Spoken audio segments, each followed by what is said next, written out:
I mean, throughout this past year, from the Summit of the Americas to the Commonwealth in Kigali, to the G7 and to NATO, which all happened in the span of a few weeks in Madrid, the emphasis that we put on the Global South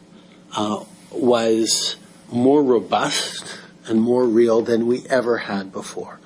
I think there was a collective understanding, something Canada has long known, that we are all connected, North and South. And if we are not there for investments in infrastructure, for investments in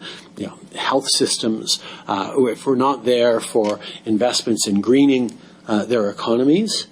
we're going to face worse and worse economic and political difficulties around the world, but also in our own countries.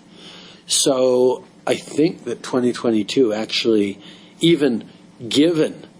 the war in Ukraine, or perhaps because of the war in Ukraine, led us to a greater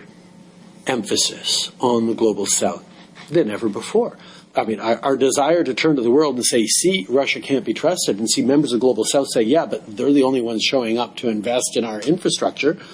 sort of made the West and the North collectively wake up and say, okay,